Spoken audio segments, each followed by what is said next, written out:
বন্ধুরা, ভারত ও তুরস্কের মধ্যে সাম্প্রতিক যে উত্তেজনা তৈরি হয়েছে সেটা সকলকে অবাক করেছে।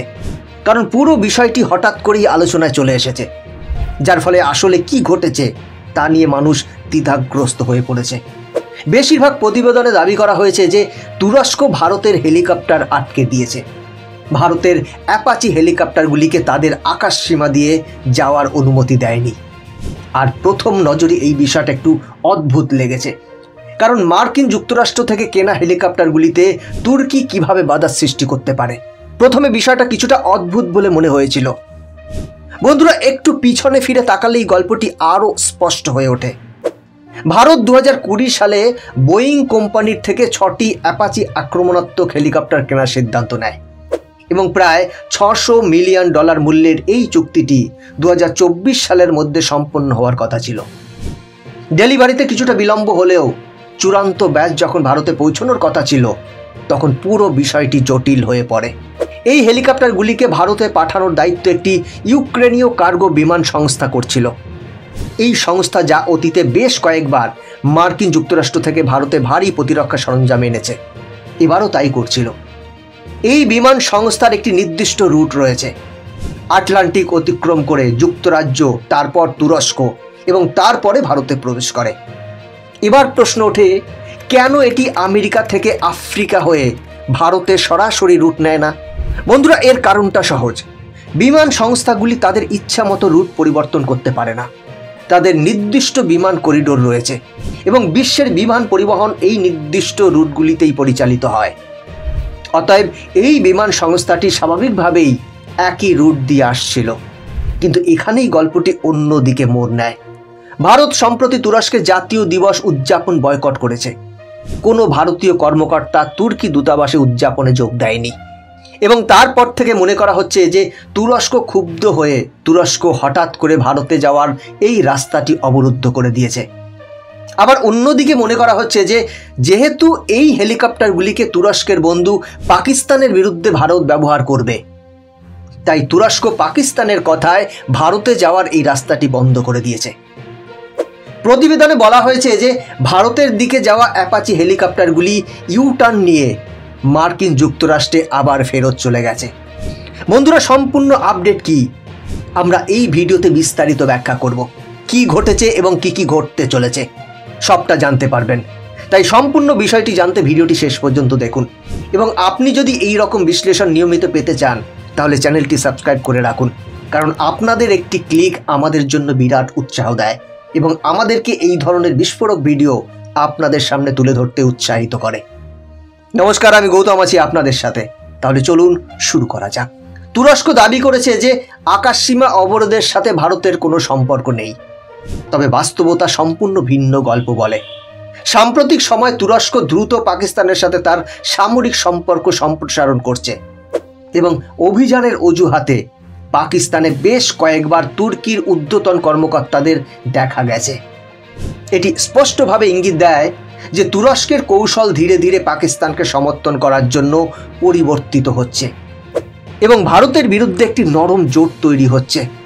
ভারতের জাতীয় দিবস বয়কটের পর তুরস্কের দ্রুত আকাশসীমা অবরোধের ফলে এটা বোঝা যাচ্ছে যে এটি কেবল বিরক্তির একটি কাজ নয়, বরং একটি রাজনৈতিক বার্তা ছিল।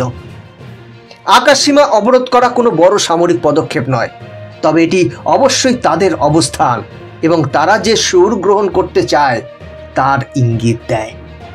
তুরস্ক স্পষ্ট করে বলতে চেয়েছিল যে তারা ভারতের পদক্ষেপে অসন্তুষ্ট এবং এই কৌশলটি গ্রহণ করেছে।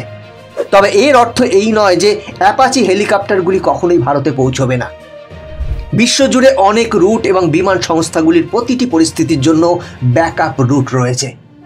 এবার মার্কিন যুক্তরাষ্ট্র থেকে উড়ে যাওয়ার পরে বিমান সংস্থাটি সরাসরি মিশর বা গ্রিস হয়ে উঠতে পারে, এমনকি ইসরায়েল হয়েও রুট নিতে পারে।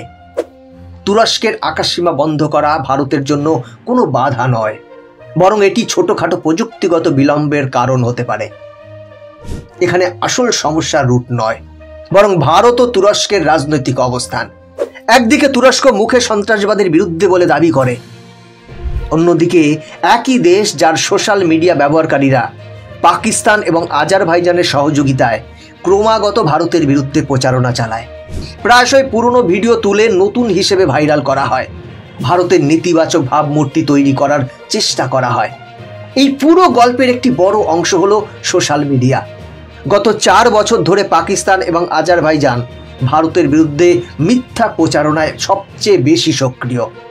বেশ কয়েকটি প্রতিবেদনে আরও জানা গেছে যে নির্দিষ্ট হ্যাশট্যাগ ট্রেন্ড করার জন্য বাইরে থেকে জাল অ্যাকাউন্ট কেনা হয় এবং কয়েক মিনিটের মধ্যে হাজার হাজার টুইট পোস্ট করা হয়। এটি কোনো সাধারণ আক্রোশ নয়, বরং ভারতের ভাবমূর্তি নষ্ট করার জন্য একটি পরিকল্পিত ডিজিটাল কৌশল। এখন বাণিজ্য সম্পর্কের ক্ষেত্রে গত কয়েক বছরে ভারত এবং তুরস্কের বাণিজ্য সম্পর্ক উল্লেখযোগ্যভাবে দুর্বল হয়েছে।